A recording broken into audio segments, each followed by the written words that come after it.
So you are staying at a 10 for the barometer here. I'm going to stay at a 10. I liked what I saw from Joe, especially on that last drive. Nothing but poise and composure from my quarterback. Well, the 10, I think we saw exactly what we expected to see. And if you look at rookie debuts, it was right aligned with everybody and pretty solid. And he had that amazing last drive, Matt. I mean, I called my dad, and my dad doesn't really watch everything I do. So I don't think he's buying into the hype as much as me. And I was on a bunch of radio shows that he used to listen to talking about Andy Dalton. He was never affected by it. In fact, he always hated Andy Dalton. I defended the guy. And I'm starting to do these all-time quarterback rankings, and he just shouldn't be on these lists. I mean, and I call my dad, and I go, what'd you think of him? And he goes, well, he's certainly better than what we've had the past 6 years. Immediately. Immediately, I think you can tell he's just at least going to be a top 15 quarterback right away. And that was his first game. And that's just – that last drive, Matt, should have give everybody goosebumps. I mean, it was precision. It was perfection. And most of it was out of a formation that isn't run in the NFL. Yeah. I mean, those are all extremely impressive things. Late in the game, after a bad turnover, resiliency, bounce back, talent, accuracy, got hit all day, doesn't matter. Could have a bunch of excuses after the game, does not. Check, check, check, check, check. And this is the thing I've been telling everybody. The top 100 stories I've ever heard about Joe Burrow, the ones that we will all hear as his story is told again and again and again in feature story, feature story, feature story. He'll eventually have ESPN docs done, all that stuff that happens with great quarterbacks. I think that they're going to start to hear all these stories that I've heard or were in little tiny articles here or little tiny article there. The top 100 of those stories I've heard, not a single one of them, Matt, was about him throwing a football. That is what will impress everybody. It's not throwing. Throwing looks incredible, by the way, better than he's ever looked. It's the leadership. It's the attitude. It's the dedication. If you listen to the show last week, Coach Nathan White was on, who was Joe Burrow's offensive coordinator, now head coach of the Athens Bulldogs. Says, I swear to you, sometimes I don't know how guys blocked the way they blocked. They shouldn't have been blocking the guys they were blocking. That is what Joe Burrow brings. It's this elevation. It's this, he is exactly the right fit. And I've been saying this the whole time, and everybody's starting to buy into it. Our boy Colin is the reason why the national media barometer for me, Matt, is at 9.5. 9.5. All right. This guy's taking a complete 360, 180, whatever you want to call it. Well, 180 would be. It is a 180, but whatever. He's taken a complete turn, and he seems to be on the Burrow bandwagon now. Yeah. He was testing him. He was trying to shake him like he did with Baker Mayfield, and Joe Burrow passed his test. And one of the best things that I saw from Joe Burrow on Sunday was he was trying to make plays out of every single down. And one of those what you could call the rookie, one of the biggest rookie mistakes that he made in the game was that interception, where he just kind of shoveled past the ball, and it was just right into the hands. And you could tell after he did that, like he was shaken by it in a way of, just give me the ball back. I'm not going to let that happen again. Give me another opportunity, and I'm going to go out and I'm going to give us the game-winning drive. And you could tell that in his face.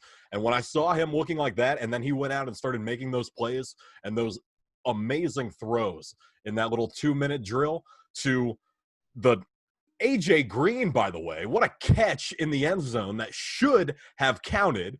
I think they were kind of going back and forth. That's some hand play. You got to let that stand in the final 10 seconds of a game. Here's my theory on it. I think that if there were fans there and it was Paul Brown Stadium, I don't think that flag gets thrown, because then you feel the energy of the crowd. Do you know? I mean, oh my God, it would have been almost dead silent in Cincinnati if there would have been 60,000 fans and this kid is marching down the field. Bengals fans would have been like, oh, because that's how I was at home. I was cheering. That is how that game should have ended. I'm sitting. That should have been Joe Burrow leading the Bengals in a comeback win with A.J. Green coming back after 2 years, making that toe-tapping Ocho Cinco catch in the end zone, 10 seconds left. Would have exploded. The thing about it is everything happened that I wanted to happen for Burrow, and I kind of like that we lost that way because right away, Joe learns. There isn't going to be any of this. Basically, I don't want him to think he's too good. That's been a weird fear of mine. Like, I just don't want him to be so over poured with compliments early.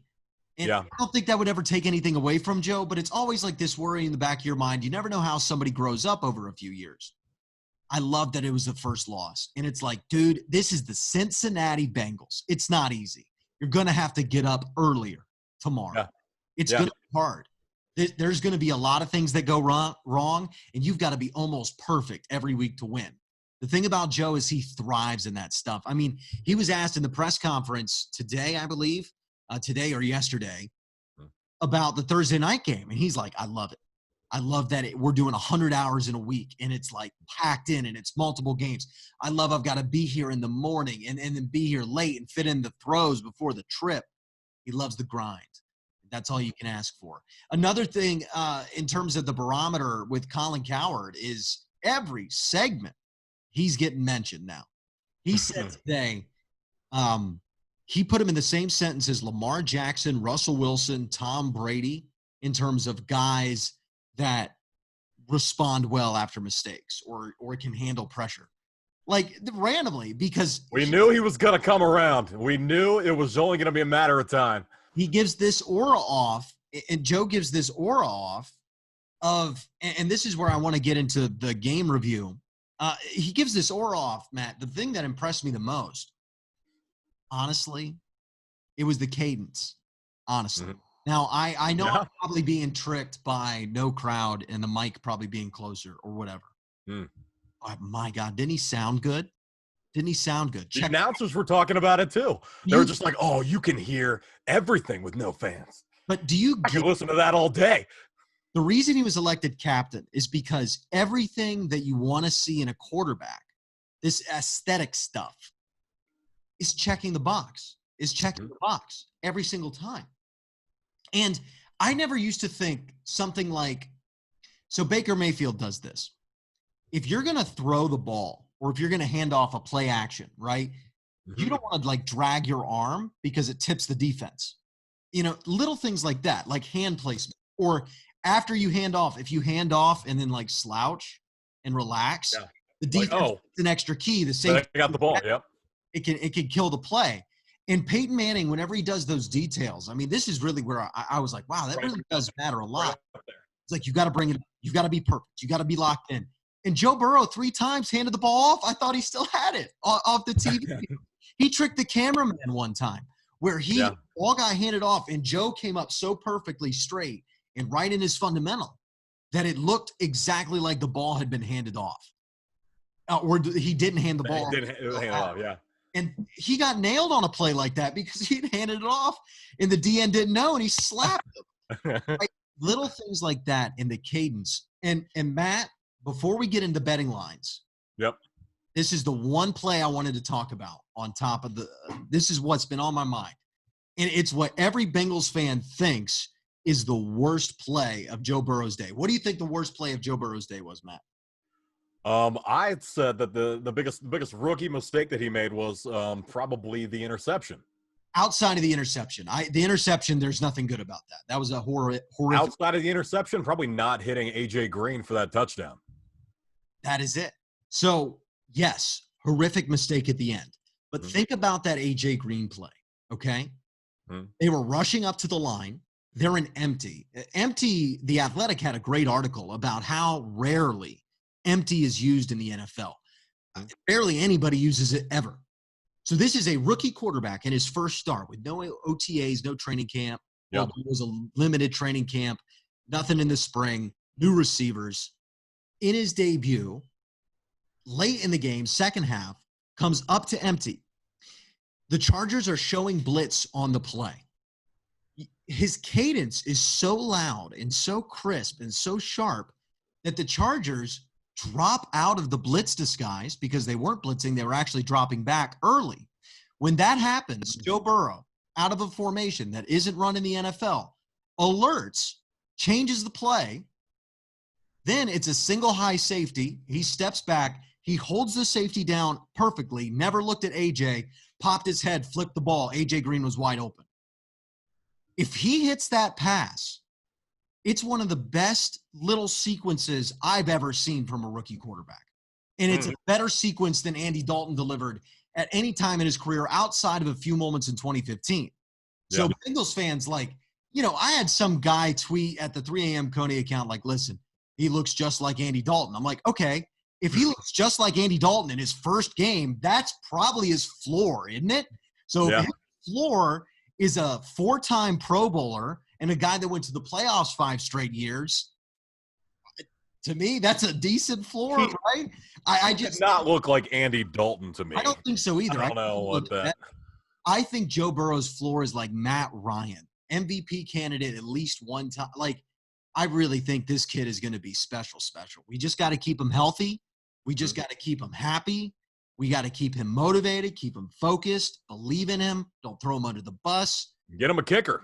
And get him a kicker. I mean, get him a kicker. What'd you think of that, Matt? Oh, Fat Randy. My God. I mean, to tear both calf muscles going up for the game winner or the game tying field goal. What a terrible luck for Randy Bullock. I mean, it was just – well, do you think he faked it? I mean, that's the question that everybody's – I think he faked it. I think even if there was a little bit of a snag or he was like, oh, there was a Charlie horse in my leg or something, the kick wasn't even close. So I don't know what he was looking at. I don't know what could have happened. Like, there would have had to have been a catch that would have forced him. Here's the thing. It's one of two things. Either your kicker missed a kick very badly and was so embarrassed by it he decided to fake an injury and couldn't get it right in the press to where he held his right calf, said it was the left calf in the conference, and then the Bengals come out and say in the injury report that it's both. It's just calves injury. Okay, but anyway, if it's both, whatever. And listen. If it's both, whatever. If it's both, so it's either he faked it and this is how we get out of it and he'll be fine on Thursday. Yeah. Which I tend to think might be it. I think he felt bad about faking it. That's why he went to the press conference after and made sure he took responsibility. Like, you ever do something real quick, like, oh crap, I missed. Oh man. Wait, I'm already faking it. I shouldn't be. I might as well sell it now. You know, kind of one of those things. And just selling it, and now you can't say yet you lied on the field or you didn't do it, and it's just an awkward situation for him. Or, and this is frankly way worse, he's so out of shape he can't approach a ball at 7 yards without pulling up with 2 seizing calves. 2 seizing calves, so much so that you're on the NFL injury report. That might be worse. Neither one of those are good. I put on, Randy, listen, I'm not shaming you, buddy. I put on, 10, 15 pounds over the pandemic? A lot of people did, right? Mm-hmm. You, Randy Bullock, you are not. We don't get paid millions of dollars not to. But, Randy, I know you're not an elite athlete. Listen, I understand. You want to eat potato chips, barbecue, a little bit of beer, stay around the house. You don't need to run. You can still kick. But you got to be in some sort of shape that is not work out your calves. You can work out your calves while you're eating chips on the couch. That's not a – calves. Listen, if you are that, very evidently unathletic, it's going to happen. It's an NFL field. There's pressure. Your adrenaline's pumping. You're going to cramp up. Being in shape is not a bad thing. I mean, the greatest kickers ever are guys that are in shape, in some sort of shape.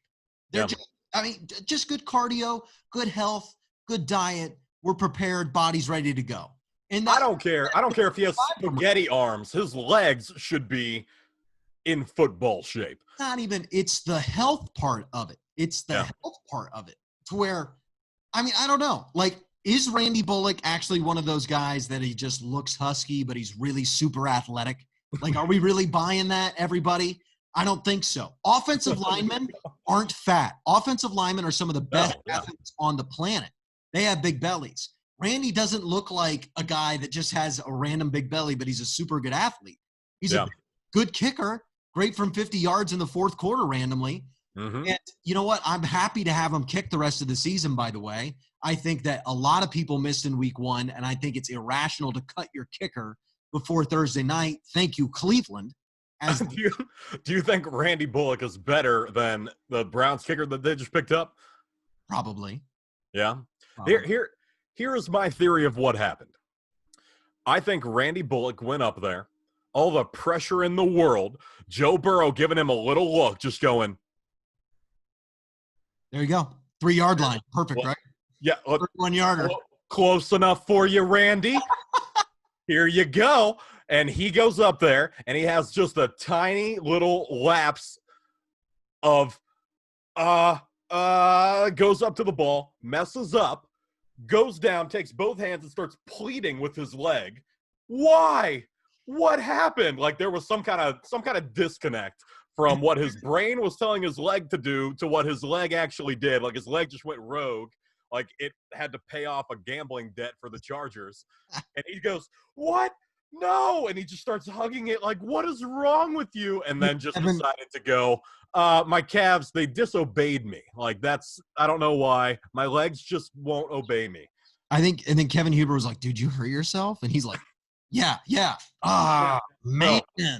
Oh. And then he's thinking like, man, it would make no sense if my kicking calf were the one that pulled because I'm not really, that would be all like, so is my plant leg then. But yeah, listen, it was both of them. Do not care. This is a team that I want to have a positive attitude around. I think Randy made a couple kicks before that. I think Randy had a legitimate bad moment. And you know what? If he has a couple more, then sure, we can talk about cutting him. But we got a game on Thursday. Randy's shaping up. Your Cavs are fine, hopefully. We'll find out Thursday and just kick the ball. And I think we'll be all right. Think so? I think he'll be fine. He's not great. There's not a lot of great kickers in the NFL right now. That's kind of the point. Who are you going to get? Who's better? Jake Elliott. Well, so Jake Elliott, that's what I was going to bring up. And that was everyone's yelling at Marvin Lewis, like this game is on Marvin Lewis because he got rid of Jake Elliott. But there was a time where we got rid of Jake Elliott and we were rolling with Fat Randy. And Randy was doing better than Jake Elliott. Jake Elliott hit like almost a 55-yarder, 58-yarder at one point. And we're like, Randy could never do that. But in terms of just makes over misses, Randy was doing better than Jake Elliott for a while. But see, the thing is, now you have to keep giving Randy an opportunity when you could have kept giving a draft pick of yours an opportunity. Yeah, no, I am not saying it was the correct choice, but I'm saying something that happened in that practice where Marvin Lewis went, you made 10 out of 10 and you made less than that. We're going with Randy. See, that's just such a guy who doesn't understand kickers' point of view on kickers. Like, oh, we'll just have him kick 10 times in this practice, and that'll determine who's better. Like, what? Imagine determining a quarterback. Randy peaked in that practice to keep his job, and his calves have been disobeying him ever since. You spend a draft pick on a player, you should definitely use it. Okay, so last week, the bets. Let's talk a little gambling, Matt. Yep. We both had Bengals plus 3.5. Money in the bank. Some lines got down to 3, so sorry that you pushed, but hey, you didn't lose any money. Should have bet earlier when we told you to. Over and under was 43.5. Mm-hmm. We both went over. That hit under. Lost that one. Yeah, and you know what? That was just a big miscalculation on my end. I assumed the tackling would be much worse, and actually the offensive synchronicity of everybody in the whole league, and including this game. Yeah. Just so far off that the tackling, if it was negligible, it just really didn't matter. So I think a lot more unders hit than I expected, especially in this game. And I think that Joe Burrow, I said this, 4 weeks ago? I thought we might have a bad quarter, and that's what would ruin us in the Chargers game, and it ended up being like the bad half. But I got off that for some reason. But, it is what it is. Plus 3.5 had it. They were within the game. We're right there in it. OPI away from winning. I'm satisfied. I'm happy with the bet. You lose on an over-under, that happens. Fun Yep. take. Yeah, we are 1-1 there, and going into Thursday's game, the Bengals are 6-point underdogs. The over-under is the same, 43.5. What are you thinking? I mean, Bengals plus 6, right? So We got it. Here's the Unbiased. there's so many variables that play into this for Cleveland. First off, I love a 6-point underdog that had a good second half in week 1 against a division opponent where all the pressure is on the division opponent. Yeah. All the pressure. This is the biggest game for Cleveland in a few years. It might be 4 or 5 years, because it is a number 1 draft pick, a guy who had 27 touchdowns, without a doubt your best roster you've ever accumulated. I've made fun of Browns rosters in the past, the Trent Richardsons, the Brandon Whedons, all those guys on the outside. Trent Richardson. This is a legitimately well-respected roster around the league, and it has been, and there's reasons it should be. There's a lot of talented players on the team.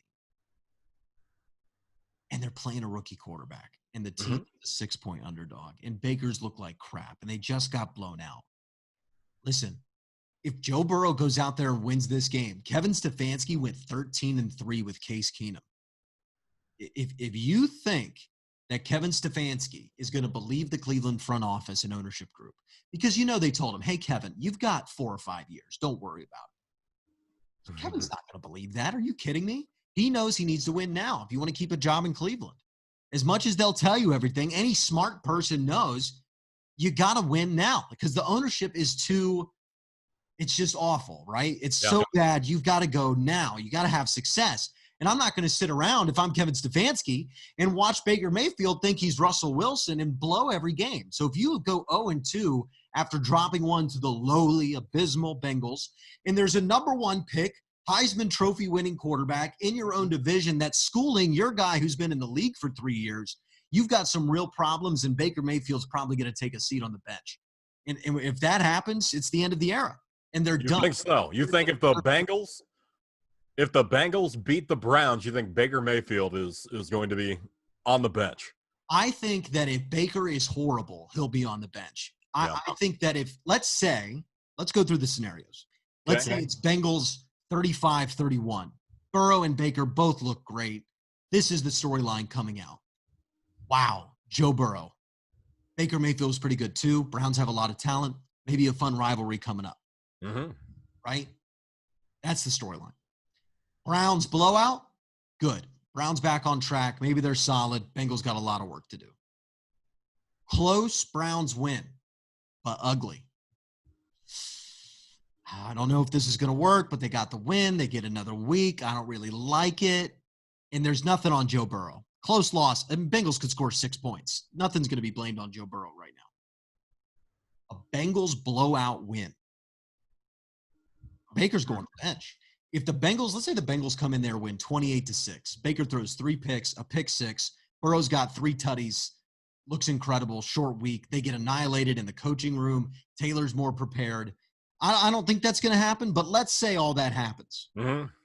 Baker Mayfield's going to the bench. If not this week, then the next week, because you can't sit around all season and watch it all burn with this type of roster when you've got a competent guy that's going to make the good decisions and knows who he is on the bench behind him in Case Keenum. And if you look at their career numbers, they're comparable. So this is the most important game for the Cleveland Browns in a long time, and that's why I like the Bengals plus 6. And definitely for Baker Mayfield. I'm going to agree with you there. Yeah. I'm going to take the Bengals plus 6. Are you going over or under 43.5? I'll go under. You're going under. I'll go under. Thursday night, short week, rough offenses. Thursday nights we're hitting pretty it's going to be disgusting looking offensive games. I don't know. I think Burrow now, you saw his face after Randy missed that kick. He has that little this is what the Cincinnati curse is? Like, oh man, You have that little chink in the armor now where he goes, but I brought us back. Not only did I throw the touchdown to give us the win, but I put us in field goal range. Like surgical. I brought us there. How are we not getting this win? And he's got to come out angry. I think he's angry. Firing. I think the Bengals are going to probably break 25, maybe 30 points. I think he's angry at himself. I really do. I think the shovel pass is eating him alive. It's what everything does. The little things he does wrong, the missed overthrown. He continuously works on his game and says, I've got to work on me. I'm not perfect. I'm not nearly perfect. And that spreads through the entire team. Because when you listen to every position group, no matter how good each of these individuals play, when the quarterback talks in the press, after he has this BB plus performance, his all-pro wide receiver says he's unbelievable after the game. He is getting praise upon praise upon praise upon praise. And he comes out after the press conference and says, I was a D.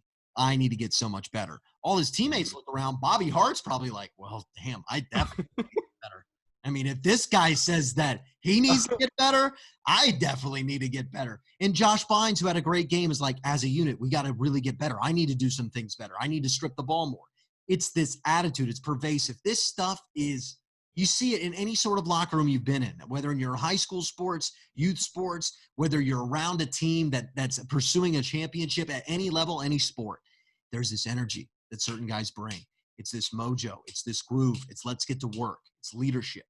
And it's not cliche stuff. This stuff matters, especially in a league where the difference is that much. Yeah. If that much more focus, that much more work is put in, that can be the difference between 6 wins and 10 wins in the NFL. And we have the guy that will put that much more in. And like Baker, do you trust Baker to prepare for this Thursday as well as Joe Burrow? I'm not sure. So I Bengals +6. They might not win. Browns are better on paper, but Bengals +6 for sure. All right, you're taking Bengals points and the under. I'm going to take the Bengals plus points and the over. And now we get to talk about what. Listen, we booted him from the show, Matt. I told you they were coming back. We booted him from the show, and that's. I knew they were going to win. The Cincinnati Reds were like a misbehaving toddler, right? They're smart, they're bright. We love them to death. Oh my God, we'd do anything for them. They're childhood memories. Like this is a toddler. This is a beautiful thing. I love it. You would never say anything bad about your kids. But man, if he keeps throwing eggs against your wall, you can't just sit there and ignore it. Eventually, you got to punish him. And that's what we had to do with the Reds. We had to put them in timeout. So we're not going to talk about you for a little while because you're wearing me out. I want you to sit there and stare at the corner, Cincinnati, until you learn better. Until you learn better. And that's exactly what they did. 4-game win. That's what they did. Welcome back to the podcast. You apologize. Come on out of the corner. You sit down right here. Welcome back to the 3 a.m. Coney Reds. You're back in the playoff race. I'm very proud of you. Yeah, that was very big of them. They knew that they wanted to be back on the show. So they got their shit together. 4 straight games, close to 500, 0.5 back from a wild card spot. Hot too. Cardinals just got blown out. They're what, 1.5, 1 game back in the division too, for second place. I mean, it's there. It's theirs. They control their own destiny. Just keep winning games. You know, they've got to have a good stretch. Now, I'm not ready to say the Reds don't have a lot of work to do as a team. They are getting a little more luck. They're having better bullpen performances. It's starting to click a little bit. They're hot against a bad team. And this is baseball. You're going to have a 4-game losing streak. You'll have a 4-game winning streak. The question about this team is going to be, can they beat the good teams? You know, and they'll have to beat a couple good teams. White Sox on the schedule coming up. So they're going to have to perform well against good teams if they want to make the playoffs. And I guess that's how it's supposed to be. You got to beat good teams if you want to be a playoff team. And that's what I have to see from the Reds and David Bell. And if they can't do it, there's going to be some questions to be asked. Yeah. Yeah, but they are – how many games we got left? We got 10, 12 games left, something like that. Do you have the probability? What's the playoff odds? Do you know that? That's a good idea. We are bringing back the segment #win the whole damn thing. The Reds have a 52% chance of making the playoffs. 52. Back from the dead. That's brilliant. I love that. I love that. 52. I didn't really give up. I thought maybe they could sneak in the playoffs, but I knew they needed You were just pretending. You were putting them in timeout, pretending to be madder than you were, just so they would turn it around. I'm still don't like the team much. Like I don't like the way they're going about it. And it's still the Pirates. They got to beat good teams. And I think that's where the whole city is. We've watched this team for too many years win 4 straight games against a bad team and it not pan out, it not be competitive. So I think Reds fans, it's gotten us to really want to watch these games more than just in passing or check the box score or whatever Reds fans tend to do when the team takes a downturn or just watch the last 3 innings. Now it's like, hey, what time do the Reds play? Oh, yeah, big game, big game. And that type of energy, I'm really positive about it, but they've got to execute. I don't really have my hopes up, but I'm interested. There you go. You should keep trying to drag Joey Votto because he's going to keep banging and showing you that he is not washed. You got anything nice to say about him this week? When I said he was washed, he's my favorite Reds player of all time. I still believe that. And I'm so happy he's doing well. But hopefully it just maintains through this little shortened season. Yeah. But this is like, I thought at the beginning of the year, maybe he can capture it for this little amount of time. And now he had that time. Maybe this is his last little time to capture it. And getting hot at the right time. If the Reds can continue, that would be amazing. Streak. I'm just not sold on everything. It's just so, and then I don't know if Bauer's going to leave, and it just feels chaotic, just like the MLB season this year. I hope not. I am a big fan of Bauer. We're going to have to pay him a lot of money. And are they prepared to do that? They've got this team's got to make the playoffs. There's so many good pieces here, but you've got to convince this ownership group that they've taken the right path. And you've got to make the playoffs to do that. That's how you're going to re-sign these guys. We're winning. We're in the postseason. We're making an impact. We're competitive. We just needed a few more pieces. We need another year. We need 162 games. That's so important down the stretch for the Reds. It's crucial. And I mentioned that to the beginning of the year. How much does that 2-5 start hurt us? The early losses to the Tigers, the blown losses. There are the difference in these 60-game seasons. And that's why we were so upset about them at the time. You've hung in there. You've given yourself an opportunity, 52%. Go out there, beat a couple good teams, not even sweep, just 1, 2, and you'll be fine. You might make the playoffs, and maybe they can pull an upset. In true Cincinnati sports fashion, looked like they were down and out, and we could, you know what? It's Bengals season. We don't have to care about the Reds anymore. We don't have to follow them, and they're just hanging on by that thread. Joe Burrow hanging on just enough. Keeping that hope alive to smash it later.